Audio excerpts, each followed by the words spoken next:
What's the wildest thing that's happened to you?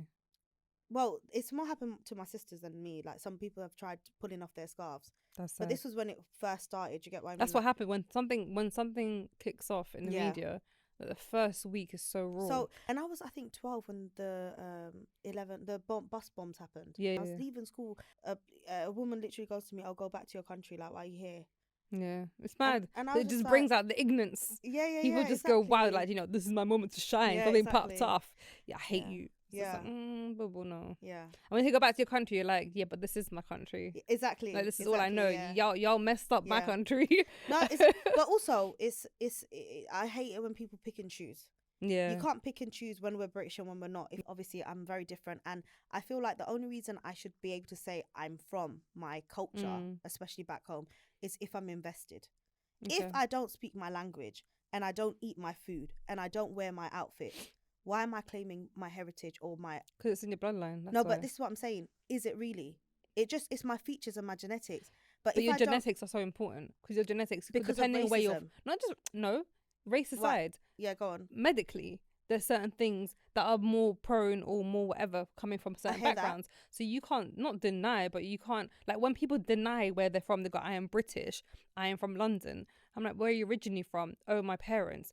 I'll jab you in the throat. If you ever do that, I'll jab you in the throat. No. I'll jab you in the throat, Aladdin. 100%. No, but the reason I hear that, I respect that, because rightfully our genetics are different. We're more prone to certain things, but obviously even adopting a different culture and lifestyle, you're less likely to be prone to certain things back home. Do you get what I mean? So if I'm born and raised, like my daughter Maya, right? Shout out to Maya. Shout out to Maya. If I don't make her eat curry and all of that, her cholesterol's high because we eat curry. Do you get what I mean? If we take that aside, but there's other stuff that just by default genetically built. but even then, it could apply to anyone. Do you get what I mean? Okay. So it's not just selective to that race. It could apply to other races as well. Do you get what I mean? Yeah. Okay. But obviously, when we tick boxes, like medically, I get it why you should say your heritage, but it's not even heritage. It's your family history. Yeah. It's your health history. You don't need to put. But race there in are that. certain things like bone marrow transplants and stuff like that where it's known like amongst like the Black community and it, like specifically from certain countries, so it's just based on research. So sometimes if you completely deny and you're like moving like you're just British, like, and you don't want to sort of be mindful, you're moving around ignorantly and almost denying, and almost there's a level of self-hate. I personally believe if you don't own your race and don't own your heritage, then there's something, to me, suspect, because I was just like, why is it you look at your skin and don't go, do you know what, I'm loving where I'm from. I might not know much about my culture because I weren't raised it, my parents didn't teach me about it, but I know I'm different because I'm going to be treated differently in a beautiful way and in the most horrid way. Do you know what I mean? But that's my point. My point is, if racism didn't exist, or even just identifying people with groups or what they look like, if we were to take that aside, when you're, for example, okay, let me switch it like this.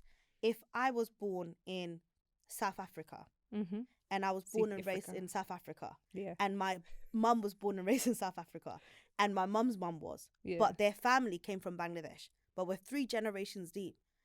People in South Africa, they say they're South African. That's cool. I respect that. However, it's because somewhere along the line... No, they haven't mixed, just saying. No. Somewhere along the lines, or along the way, their family stopped teaching them about their background. And they started embracing... Like, it's like my son going, well, I'm just beige. I'm just British. Yeah. Nah, bro. You are this, this, and this. And you're going to love every one of it. This is what I'm saying. So when I say, if you're not associated to the culture... you can't really say you identify with the culture. Do you get what I mean? But do you not think you should want to reach out and learn, even if your mum didn't teach you about it? You can try, but let's say even my daughter now, because I'm invested in my culture, I can teach her my food. But what's going to happen is slowly, however much I have, she's going to have influence of her surroundings. Even like me, I cook African food at home. My daughter listens to Afrobeats more than she does Asian.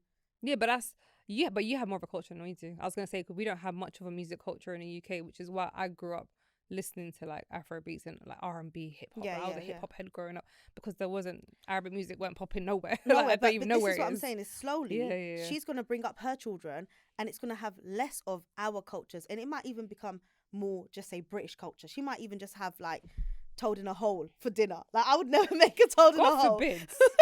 But no, but let's not even tell her about it. Don't let even Google that. No, but this is what I'm saying. Like, just say by chance, her children, like, just say one of her children marries a white man, an English white man, and that grandchild of mine adopts that English white lifestyle. Her child is not going to know anything of the previous cultures. Do you get what I mean? I think there's a lot of responsibility as parents. No, we can, but what I'm saying is, if we don't have, I get it gets watered down. It gets watered down by generation through generation and generation. So the only reason she's going to now claim her great grandmother being Bangladeshi, which is not going to show physically. Yeah, she's not going to ever have to show physically. She won't have that. Why should she claim now Bangladesh? The only reason is because if she looks different, right? Because if she doesn't, people won't even question it. People will be like, so where are you originally from? You don't look like you look exotic. You look it's just like, okay, you're racist. No, people listen, I'll call them Karens. I know, not okay, disclaimer, not all white people are Karens, but it's long to give them different names depending on their class. So we're going to call them all Karens for the sake of conversation. It's interesting when they throw comments like, oh, you speak really good English for someone who's foreign. I'm like, born and raised in London, journalism degree, yellow, and it's just like, just born and raised in London default, like, why is it not good enough for you? But I do say freshy stuff because I was raised by two freshy parents, very freshy parents, that only to this day I'm realizing certain things aren't pronounced a certain way. And I'm like, so the whole time I've been saying this. The biggest one, and mummy say, Heba, pass me the standstill plate. I'm like, what? Standstill. All right, cool, here you go. I kind of knew what it was. One day we were in IKEA. She went, oh, Heba, look, standstill. I went, no, mum, it's stainless steel. She went, yes, standstill. I'm like, so you're trying to say for the last 20 years I've been saying standstill, but what you meant was stainless steel. Say no more. Safe. I don't ever connect to. I just thought she's an adult teaching me how to speak. But coming even back to like culturally, I do think it's our responsibility to definitely teach our children. 100%. Because if we're going to claim we're from a different culture, we need to know our culture. That's what I'm saying. If I don't know nothing, don't put importance on me to have to say I'm from a different culture. Do you get what I mean? But if I am, because obviously when you take on people from different cultures, you have to respect their cultural views in a workplace. 100%. And that's mindfulness. And that's when I'll say that you should, like, if I say I'm Bangladeshi, it's because I definitely know I've got cultural different clashes. Do you get what I mean? I've got cultural issues that will come up even in the workplace. Even like just say, if someone passes away, Islamically, we bury them the next day. Know that if I say I'm going to the funeral the next day, it's because it's part of my faith. Don't be hard on me trying to give me a day off. Do you get what I mean? There's certain things that I definitely think, but I think it's definitely important for us to teach our children. And I think more that when I became a mum, I said, my kid's learning Bengali. My kids 100%, understanding 100%. Everything. Like, she's gonna have to cook curry. She's gonna have to eat curry every day. Well, I don't do that today. But when she's older, do you get what I mean? I want to be that mum that.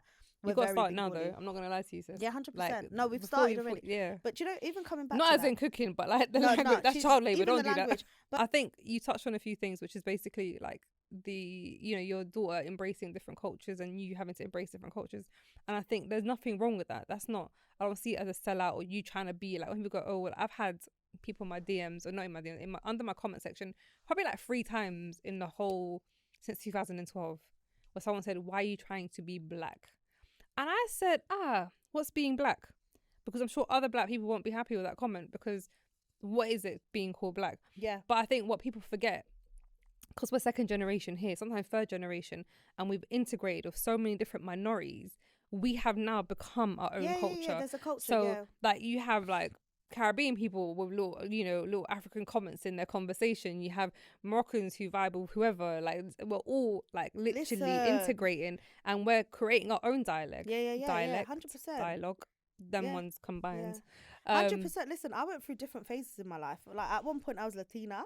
Mummy. At one point I was fully Nigerian. At one point, like dance hall, do you get what I mean? Like, everyone knows dance hall. Everyone's like, you have a little bit of influence. But that's all we have, though, because you're being raised amongst. And when we come into this country, like when my parents came to the country, what they did is they held on to their own culture. They didn't want to integrate with any other culture. Any other culture they were like alien to. So even me getting married to someone at my race, they freaked out, not because they don't like the culture, they don't know it, because they never allowed themselves to integrate.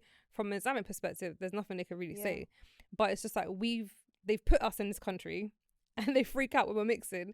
But then actually I identify with you. There's certain things I won't understand. Like when you tell me you got to go home and get dressed and I don't get it. How maybe you greet your parents compared to how I greet my parents will be different. Same with someone who's Nigerian, Ghanaian, Sierra Leone, whatever. We're all very different, but we connect in something. And the more we speak about how similar we are, the more our cultures will combine. Do you get what I mean? Because African and Asian culture are very similar. Like whenever I go to my friend's house, Nigerian aunties, like the same way I treat my own aunties. We call everyone auntie, you call everyone mum. It's just respect. It's basic. But even like the Caribbean culture, it's a mixture of cultures. Do you get what I mean? And that's been like, just say about 400 years, the Caribbean culture, even probably less than that. Because by the time the people started mixing properly and had influence, it was probably a lot later. That's a culture of Asia and Africa coming together. Yeah, it's obvious. And even coming back to like ethnicity, what I was saying, people don't say, like the Caribbean people don't say that I'm so-and-so from Africa or I'm so-and-so from Asia. They will say I'm from the Caribbean because that culture is different to what the ancestors were. Yeah. So even if you're Asian Caribbean or Black Caribbean, you'll still say I'm just Caribbean. Yeah, but I think with the Caribbean, it's a bit more it's a bit more different than everything else because the Caribbean is attached to slavery, it's attached to a lot of movement. Yeah, exactly. And unfortunately, there's a lot of heritage and background, that's history that's lost amongst it, so they can only identify to what they were moved into and had to accept. So I think in that sense it is like some people do, like later on they reach out and so I've had like some Ghanaian friends of mine who'll be like, listen, so like to like one of my Caribbean friends, like you're originally Ghanaian, you know, I can see it. And it's just like later on they can do the test and they can identify with that. 100%. And it's interesting, but I think for them identity is very different than how like us coming through generation because we can trace our history. It's like going to Americans and when they say, oh, I'm just Black American, I'm like, but are you African American? They're like, African American, just all Black Americans are African Americans, but they can't say like I'm from this country, I'm from this city, because it's just been wiped. But that's exactly why. So we're privileged. We can do you know what I mean? So let's hold on to that as opposed to even that, like. Do you feel proud or not proud? Are you glad that you were raised the way you were raised? 100,000%. For all the struggles. Because I feel like I'm a mixture of both. Yeah. And I feel like I'm such an amazing mixture of both. Like I can switch it up. But what would you change about, like, now that you're raising your daughter, what would you change or do differently based on what you were exposed to in your home? I'll take away the negative stuff from my culture. What's negative? Like having to stick in an abusive marriage. Okay. Or not having to be able to leave because of domestic violence or whatever, like, or men feeling like, because there are, I think in Asian culture there is still quite a like misogynistic. I can't even say. I don't say the words because I can't say it. So you put yourself out there to say it. Like I feel like there's still quite a lot of like, there's still a patriarchal society that isn't Islamic, and I think that's what I don't like, because people like to say Asian people are Muslim, or you know, and that's culture and faith are very two different things. Very different. Like even like just say Pakistani culture, they have this like honor killing. It's not so much in Bengali culture, but it's more in Pakistani culture, and people would like associate that to Islam, but it's like, no, it's a culture. It's not for religion. You don't kill your sister because she wants to marry her boyfriend. Yeah, that's wild. I mean? And then people go, oh my god, you Muslims. It's like, nah, boo. That's mental health and terrible and culture. All of that, exactly. So I feel like one thing I'll do is take away that side. And because Asian culture is so beautiful. Like we're so loving, giving. And when I say again Asian, I don't like saying Asian because it's not such a broad. It's such a broad, like Asia is so big. It like, is. We've got so many different looks, people, black, and that's why even the continents, because the South Asian, East Asian, completely different. And even the continents were named by when you say Asian, what do you mean? I mean Bangladeshi culture, I swear to God. That's hilarious. That's what I'm talking about. Disclaimer, when she says Asian, she's not referring to any other country. No, just Bangladesh. Like, I feel you ignorant?